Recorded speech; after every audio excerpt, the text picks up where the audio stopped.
What's going on, Falcons fans? Logan here. Welcome back to Rise Up Rundown, and if you're new here, welcome. First off, congratulations to the Kansas City Chiefs for winning their second Super Bowl title, and credit to the San Francisco 49ers for at least making it to the big game and overall having a great season. Second off, I'm pretty confident that absolutely zero Falcons fans would disagree with me if I said watching Kyle Shanahan lose the Super Bowl will motivate the Falcons to do better next season.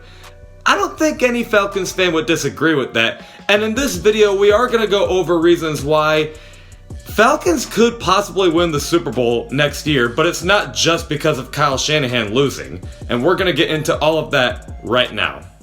So before we begin, I need to make a lot of things clear, and all of these points are going to make me sound like a downer, and I really hope these points don't ruin the whole purpose of the video, but on this channel, I'm always honest, so the first thing I gotta say is, no, I'm not a Kyle Shanahan hater. I'm not the most mature person you'll ever meet, but I will say, I think it's absolutely childish to hate on someone's success and then say Shanahan has an ego? Like, what? Is he trolling the Falcons in press conferences? Like, ha, look at where I'm at and you're not. I don't see that at all, but I can't do much about it because the Falcons are happy with Shanahan losing. And then the other thing I gotta say is, when it comes to Dan Quinn, I have a I'll believe it when I see it mentality, which I hope that doesn't ruin the whole purpose of the video because it's called Reasons to Believe the Falcons Can Win the Super Bowl. But just for me personally, I gotta actually see Dan Quinn succeed to believe he's the answer at head coach. And it's mainly because I've been preaching that offensive-minded head coaches are what succeeds in the NFL nowadays. By the way, the Super Bowl head coaches were Andy Reid and Kyle Shanahan, both offensive-minded coaches. But yet, we need only defensive-minded head coaches. Look, Dan Quinn's got a lot to prove in 2020, and I'm absolutely rooting for him. He's very likable, and I respect Dan Quinn for having the team fight for him and try to keep his job. I definitely respect that, and I'm rooting for him, but I cannot sit here and say I am totally 100% in on him that he is the answer at head coach yet. But anyway, that was a downer talk right there. Let's get to the optimistic stuff. Here are some reasons to believe the Atlanta Falcons can win the Super Bowl in Tampa next year. Number one, this one's obvious. Kyle Shanahan lost the Super Bowl. No explanation needed. Falcons fans and even players like Takk McKinley on Twitter, which admittedly, even though I disagree with his take, his tweet had me dying because I just didn't see that coming. And even Kurt Benkert, I think he deleted his tweet, but he said something like, "Does this put away the 28-3 jokes?" Clearly, most of Falcons Nation is satisfied Shanahan lost, so that's one way to get motivated, I guess. The second reason is, Dan Quinn got his wake-up call in 2019. After starting the season 1-7, Dan Quinn's job was in jeopardy. We were not sure if he'd get fired or not, but after the bye week, the Falcons players pulled out some huge upset wins to the Saints and 49ers to keep Dan Quinn's job alive. So this was not only a wake-up call for Quinn because he realized how much love and support he's getting from his players, but also to do his job for them. They kept him here in Atlanta for a reason. No more injury excuses, no more "we're not used to playing the AFC." No more excuses. Dan Quinn has to prove he's capable of bringing his team back to the Super Bowl and winning it, or else he's out of here. The third reason is, the Falcons can play like contenders. Wait, you just said they started 1-7 last year, and not to mention they finished the year 7-9. And that might be true, but did you see how the Falcons played when they won the big games? Holy crap. They had at one point back-to-back games of letting up 0 touchdowns. And then they beat the Eagles in primetime. They beat the Saints and 49ers on the road. Matt Ryan is still coming up clutch. Even the defense was clutch at times. We saw some of our, and no offense, but bad players prove they're better than that. Devontae Campbell and Vic Beasley played well in big games, and yes, I know Vic Beasley's gone now, but I just wanted to mention that. Clearly, the talent is there, and when they play in games they want to win, They look like they win the Super Bowl, to be honest, but looking good in some games is not good enough. Now it's time to play good in all games. The fourth reason is new uniforms are coming. You know what they say, look good, feel good. And I have 100% trust that Arthur Blank and the Atlanta Falcons are going to make these new uniforms look fresh and clean. I mean, they built a badass new stadium. What makes you think they won't bring in a badass uniform? Plus, they say it's supposed to represent the city of Atlanta well, and they could possibly add some gold to the uniforms. I guess Atlanta loves gold, so that could look great. If the Falcons try on new uniforms, you never know. Maybe it'll be a look good, play good? The fifth reason is Falcons could draft an elite pass rusher. Now, Thomas Dimitroff has to get this right, and if not, then this point did not age well. But I've been preaching over and over and over and over and over and over and over again that an elite pass rusher nowadays can change the game. Nick Bosa for the 49ers brought them to a Super Bowl this year. Khalil Mack for the 2018 Bears brought them to the playoffs. The Texans in general struggle without J.J. Watt. Falcons could use an elite pass rusher, especially now that Vic Beasley is gone. And we might only have the 16th pick in the draft, but one of two things could happen. One, we still end up with an elite pick at number 16. Or two, Thomas Dimitroff trades up with, say, the New York Giants, I guess, and we get an elite pass rusher at pick number 4. The Falcons have done this before. They traded up to get Julio Jones. That worked out. Then they traded up to get another offensive lineman in the first round of the 2019 NFL Draft. By the way, Caleb McGarry is a stud. Either way, Thomas Dimitroff has to get this done. And the last reason is Super Bowl experience and roster. Obviously, not all the players on our roster have been to the Super Bowl, but most of them have. So they've been there, done that. They know what it takes to get there, and now they kind of have to learn how to actually win, but that's always a good thing if you basically know what you're doing in the playoffs. And if we had most of our roster make the Super Bowl, you can safely say the Falcons have a Super Bowl roster, right? There's talent on offense, and there's talent on defense. And oh, by the way, ha! Knew it! Defense does not always win championships. I freaking told you, we literally saw the Kansas City Chiefs win with mostly offense. Defense was needed, don't get me wrong. But the offense had to score points to win. So instead of defense wins championships, how about team effort wins championships? Goodness. But anyway, those are some reasons to believe the Atlanta Falcons might bring home the Lombardi Trophy to the city of Atlanta next season. Will all this happen? I can't promise you it will. I still am not super high on Quinn yet, but I will say 2019 did feel a bit different than previous years. We saw the team play well in big games, and the team has respect for their head coach. So, and then of course there's talent. And then honestly, Super Bowl teams are usually pretty random. I did not see the Eagles Super Bowl win coming. I thought the Chiefs would be good, but I didn't think they were literally going to win a Super Bowl. And then even though they lost, I don't think anyone saw the 49ers going to the Super Bowl. You just never know. Teams don't end up the same way they did the previous year. So 2020 could very well be different, but possibly Super Bowl champion different. But that's my take on all of that. Now it's time to answer your guys' mailbag questions, and let's get straight into it. Falcons fan asks, do you think Matt Ryan can get 30 touchdowns this season, and do you think Julio Jones can get 10 touchdowns? Absolutely, I think Matt Ryan can get 30 touchdowns. He's always close to getting 30 touchdowns anyway. Like 2019, he had 26 touchdowns, I believe. And then obviously we've seen him throw 30 touchdowns. He was always near 40 touchdowns a lot. So absolutely Matt Ryan can throw 30 touchdowns. And can Julio Jones get 10 touchdowns? He can, but I don't know if he will. I think the Falcons are going to want to try and get Calvin Ridley more involved. And they obviously want to get their replacement for Mohamed Sanu involved, and maybe even Austin Hooper. But he is Julio Jones. He can definitely get 10. But I hope he does, but we'll just see. Football Films ask, who has to have a big season next year other than Matty Ice, or in addition to, for the Falcons to win games?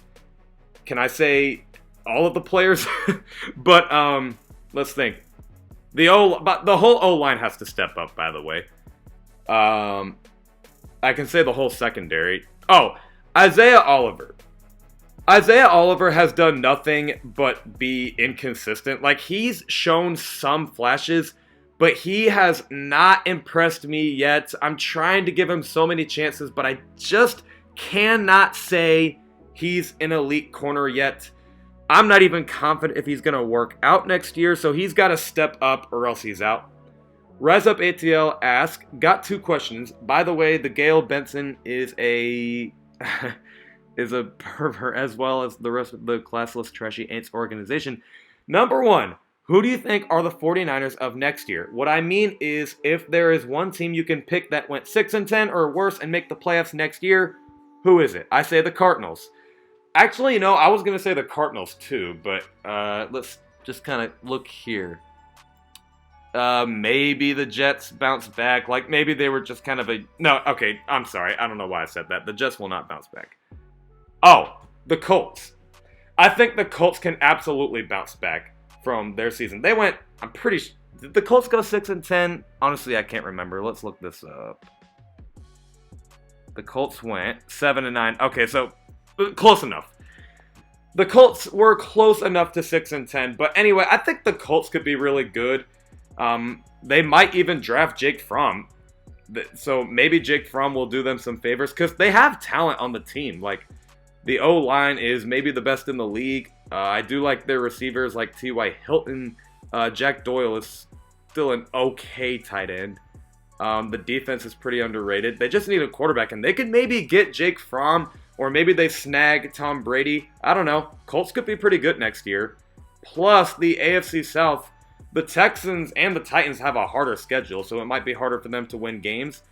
I don't know if Ryan Tannehill is going to be like the same way he was next year, and then the Texans have Bill O'Brien. So I don't know. I think the Colts could be pretty good next year. But if not them, the Cardinals, because I think Cliff Kingsbury is doing an amazing job there. By the way, proofs that college coaches can do well in the NFL. But anyway, number 2, did you notice that the Falcons every 4 years, every presidential election year, the Falcons always do good? And I want to show you this pattern from the past 2 election years for the Falcons. 2012, won divisional, lost NFC Championship. 2016, won divisional, won NFC Championship, Super Bowl appearance. I definitely see it, and this could be it. Like, 2020 could be a good year. 2019 did show, like I said earlier, it showed some promise. Like, Dan Quinn has his players' respect. We saw the Falcons play really good in the big games. They could get an elite pass rusher. It could very well happen. And if Drew Brees retires, by the way, that might make the Saints a little bit less of a threat, but I'm not going to doubt Sean Payton just yet. Very unfortunately, I think Sean Payton does do a good job in New Orleans. I hate to say that, but I don't know. It's definitely looking like it, and it could work. Again, with Dan Quinn though, it's I'll see it when I'll believe it when I see it. So, not sure if I believe it just yet, but it's possible. Ghost Peppers asks, Kyle Shanahan has obviously moved on. What will it take for this Falcons fan base to move on as well? Let's just say if we won a Super Bowl long after the fact, will the hatred towards Shanahan still be there? Personally, I think the blame for that Super Bowl loss can be attributed to many players and coaches that had a hand in the output of the whole team in the second half of the game. Falcons shouldn't have been in that dire position to run the ball or die to begin with. Your thoughts? Ghost Peppers always spits out nothing but facts, by the way. So, my thoughts. What is it going to take for the Falcons fan base to move on? To be honest, I have no idea. I have no idea what it takes to move on.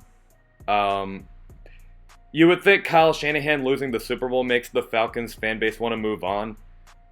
But... we're literally like only a few days, or I guess a couple days in after the Super Bowl. So we can't just say the Kyle Shanahan loss worked right now. If the Falcons start to rebuild, they're still going to be mad because, oh man, we didn't have to be here if we won the Super Bowl. I really don't know. Now, if the Falcons win the Super Bowl, then yeah, I don't think the hatred towards Shanahan would be there because to me, it's like the Eagles and Andy Reid. Like, I don't think Eagles hate Andy Reid for winning the Super Bowl. It's like, well, the Eagles have a Super Bowl. We're not mad that Andy Reid couldn't do it with the Eagles. That's kind of what I think. Like, if the Falcons win a Super Bowl, who cares about Kyle Shanahan? We have our ring. I hope that's making any sense. But, yeah, I don't think the hatred would be there for Kyle Shanahan if we won the Super Bowl. I guess my answer on when the fan base will move on is if the Falcons win the Super Bowl. But they might not ever move on, ever, to be honest. Nicholas Coton asked, we should trade for Von Miller. What do you think? I'd love it, but I just don't think there's cap space, unfortunately. I know anything is possible. Arthur Blank is honestly a genius with money. But I don't think it'll happen. I'd like it. It would absolutely work. We saw Von Miller win a Super Bowl, by the way. But I mean, oh my gosh, I'm getting flooded with text. Sorry about that. Trying to find a way to mute these. But, yeah, I think Von Miller would be a great fit, but I don't think it'll happen. Rise Up Beatdown asked, if the Falcons won the Super Bowl, what would you do? Not sure, man. I do. I don't really know. That's a great question, but I guess that moment is going to have to wait. Guess you never really know what's going to come. Because I feel like if I planned on what I want to do when the Falcons win, it wouldn't be as fun because I already planned it out. I guess I want to make it a surprise on what I do, so I don't really know. But I love the question. Ruben Lyon asked, do you think the Falcons can make the playoffs? They can, but like I keep saying, Dan Quinn is, I'll believe it when I see it. Falcons fan also says, I think we're going 6-2 at home and 4-4 on the road. So in other words, 10-6. I mean, I guess at best, 10-6 to maybe 9-7 is about right for the Falcons. Because I looked at their schedule. It's not the hardest schedule in the world, to be honest with you. But I mean, I don't know. At worst, I'd say 7-9. At best, 10-6. And then Ultra Shadow 97 asks, do you think Dirk Cutter will improve next season? Not really. I don't know if Dirk Cutter is going to improve. I really had hope in him last year, but that didn't necessarily work out. And I'm not, yes, it's early in the offseason, but I'm not hearing any signs of improvement from Dirk Cutter. So just like Dan Quinn, I have to see him succeed to actually think he's going to work out. But for right now, no. But that's all I have for today. Hope you guys enjoyed the video. Let me know what you guys think in the comment section below. And as always, I will see you guys this Friday with a video at 11 o'clock a.m. Eastern. As always, rise up.